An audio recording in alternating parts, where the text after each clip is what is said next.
Dust dances in the burning sun as an old man sits alone by the empty road, his shadow trembling beside him.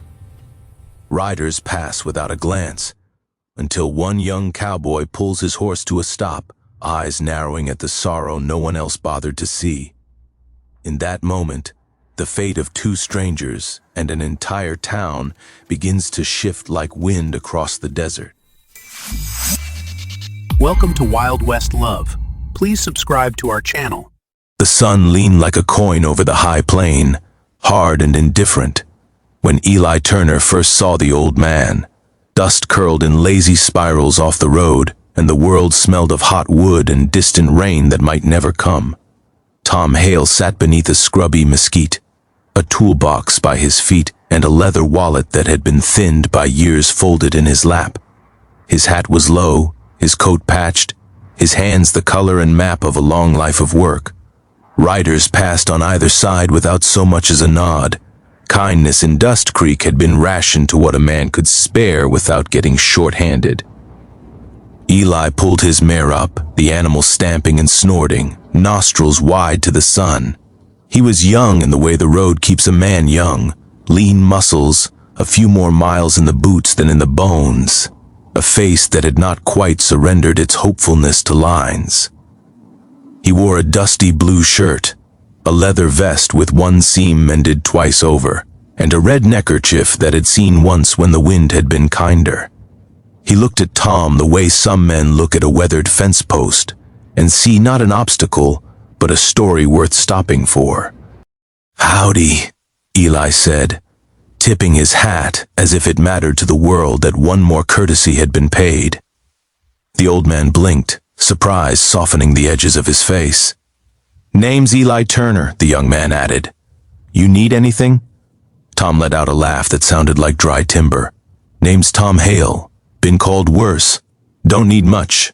Been sitting a spell. Folks pass by. Guess I look like a place to leave behind." Eli tied his mare, fetched water from his canteen, and offered half the jerky he always kept for the road. Tom accepted both, and the small ceremony of sharing, 2 men, 2 hands, a piece of meat and a draught of spring bitter water, changed the air more than either could have said. Tom spoke in short threads that wove into a longer line. He had been a carpenter, a man whose hands knew the grain of wood almost as if it were a word. He told of a homestead ringed with cottonwoods, of a woman who could make a hush full of laughter, and of a son who had been eager with ideas and a mouth for the truth. "You got kin?" Eli asked before he could help it. "Used to be," Tom said. "Son left to study, promised to write. Writ more than once at first, then the letters stopped come as much." He tapped the leather wallet as if it still contained things that mattered. "A man can do lots of labor and still be poor."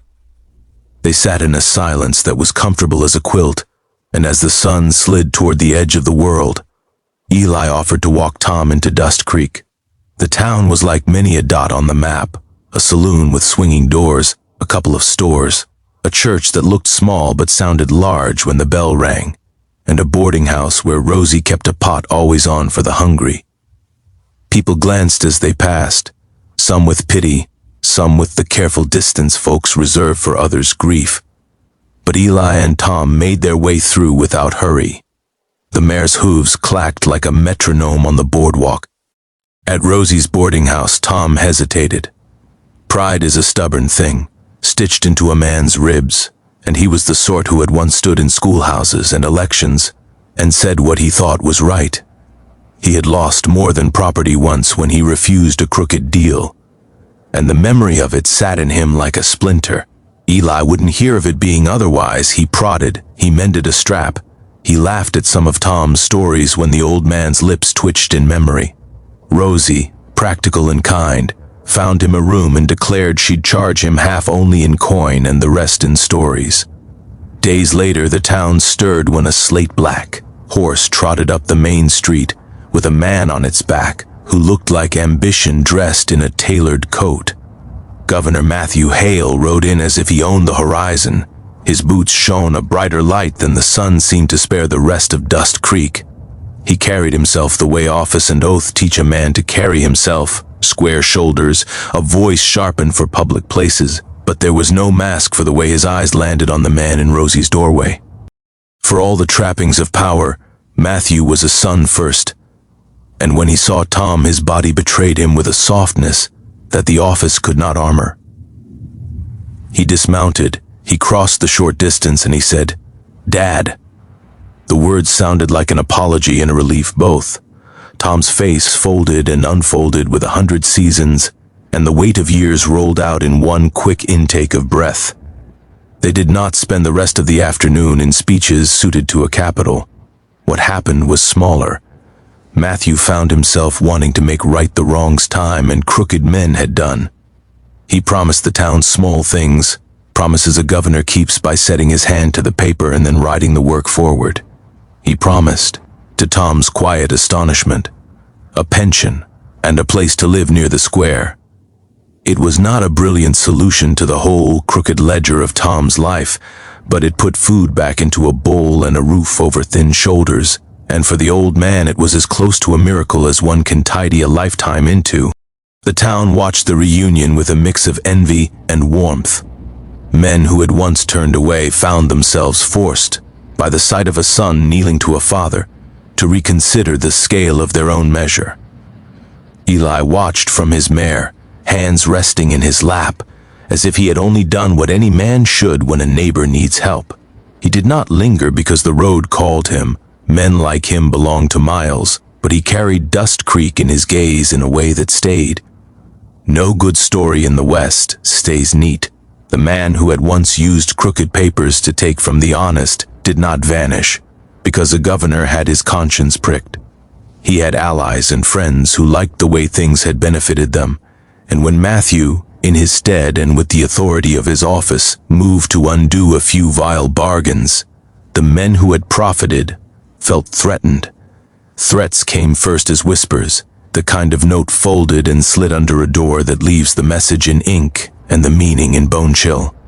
A lantern was set on Tom's porch with a hastily scrawled warning inside. Windows were cracked in the saloon. A poster advertising a town meeting was torn down in the night. Eli, who had a way of finding trouble without looking for it, returned to Dust Creek when he heard of the threats. He arrived in the dusk, and his presence was like a match in a small dark room.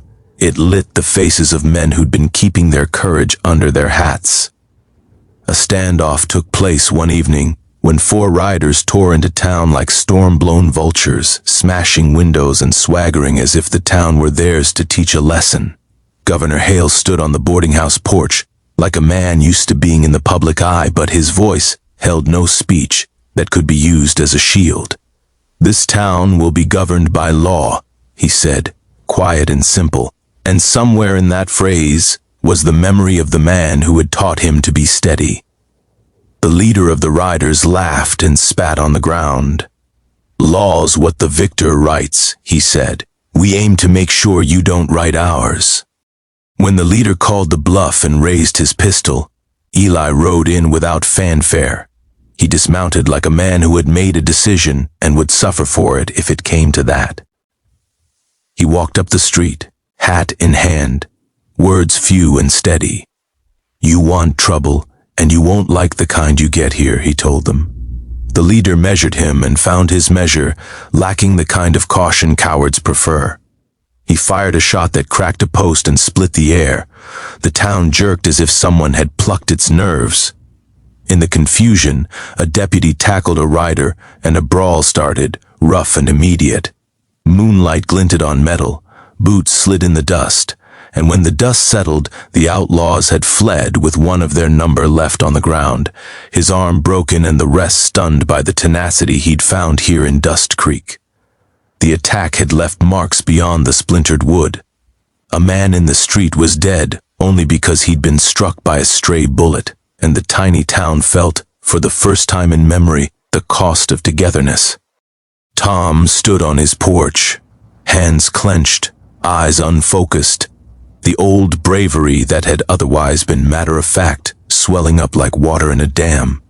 He hadn't the strength to run toward the fight, but he had the honesty to stand and claim what was his. Matthew steady and ashamed for not having been there in a way his father had needed long ago, found himself acting not in the theater of politics, but in the mess of responsibility. He used the force of his office to press for an investigation, to bring in men who would hold the guilty accountable. It was a clean legal answer to a dirty problem, and in Dust Creek the law had rarely seemed as present as it did that week. The trial that followed was not a spectacle for the curious so much as a small valve of justice that let some of the town's anger and fear flow out into an order that kept things from festering. In the slow wake of that night, the town knitted itself differently. Men who had been content to cross a road to avoid an old man now sat on the boardwalk in the dusk and spoke of how they might help. Rosie, whose hands could manage a pot of stew and a broken heart with equal skill, started setting an extra plate at the end of the day. The schoolhouse got a new window, and the well was deepened. Small stitches, but stitches nevertheless. Tom took to working again when he could, fixing fence rails and mending a chair or two, his hands remembering grain and nail like an old language. He and Matthew began to find a rhythm that was neither apology nor pronouncement, but the modest business of being father and son. They walked the fields and traded stories, and, when necessary, Matthew would sit and listen to the memories Tom spilled like coins. Eli stayed longer than he intended. There were songs he had not yet written, and people he had not yet met, but Dust Creek had lodged itself in him like a splinter you find long after the cut. He wrote the names of the people he met in the notebook he carried, and sometimes on quiet nights he would sit on the porch and play the guitar he strummed with the same light touch he used on a conversation. People came to him with stories, and he offered what little shelter he could.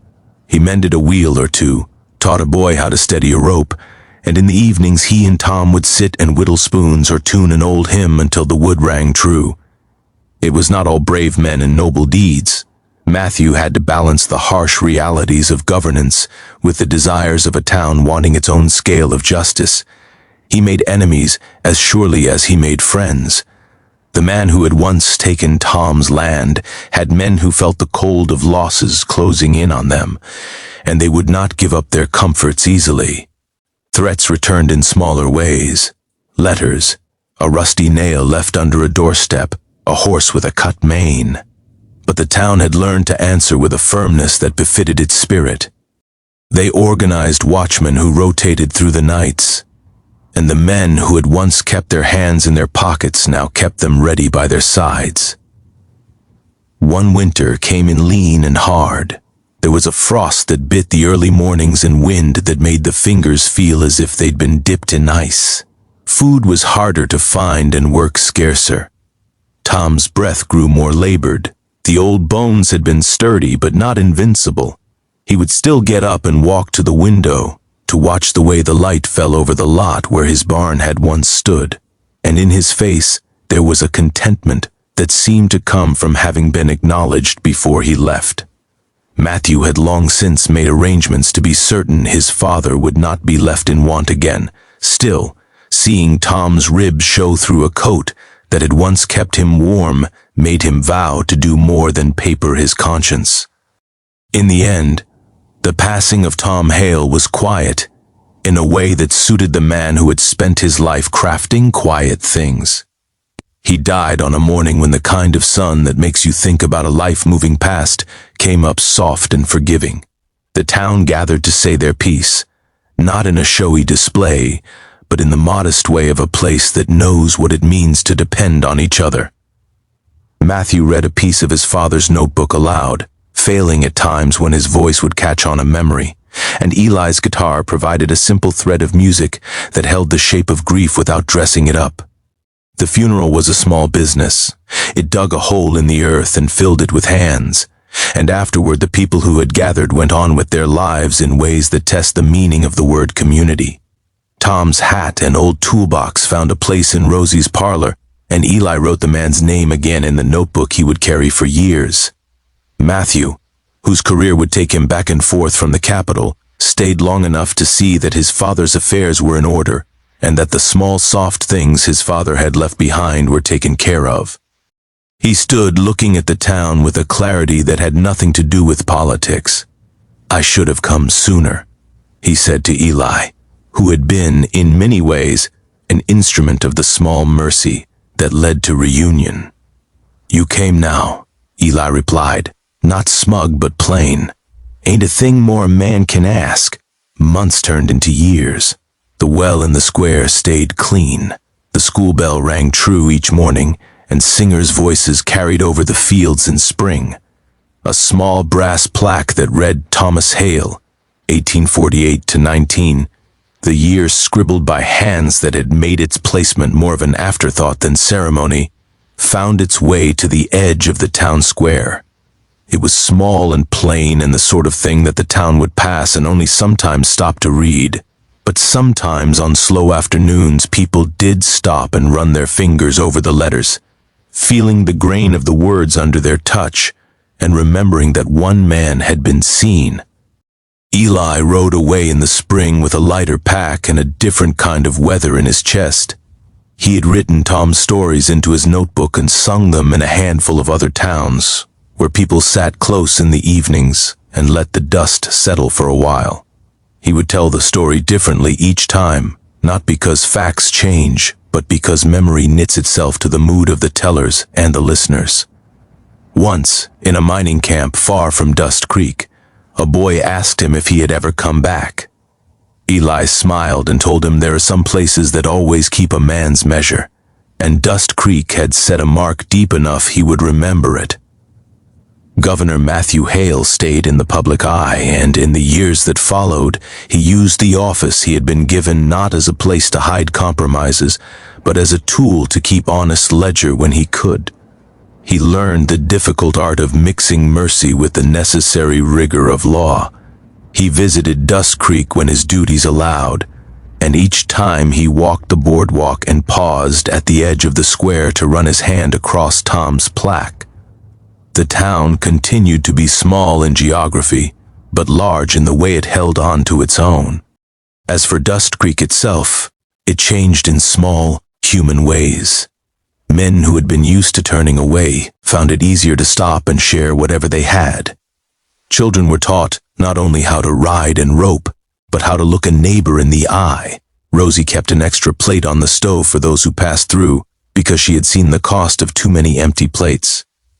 The schoolhouse had a new window and a ledger book that listed names anyone could check out if they wanted to know whose debts had been paid and whose remained. Eli's notebook grew fat with names and small kindnesses. He wrote in the margins sometimes. A short note. Tom Hale, steady hand, good laugh, and would close the book with a satisfaction that came not from having been part of any grand change, but from having stood where kindness was necessary and chosen to stay.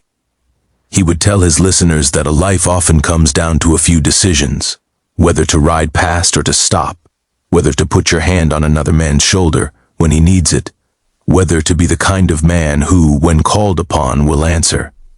The road, he said, doesn't forgive neglect any more than it forgives cruelty. Years into the future, when Eli's hair had gone gray at the temples and the notebook's binding had been mended more than once, he rode back through Dust Creek. The town was much the same but different in the ways that matter more than wood and dust. Tom's name was carved into the plaque, and the well threw up clean water. A child ran by the post office laughing like a spring and waved a stick like a saber at imaginary foes.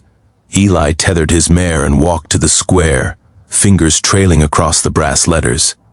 He stood a long time feeling the grain of the town in his hands, and the small truth he had learned, that one man's act of stopping could cluster into many other acts and, slow as a river cutting stone, change a place.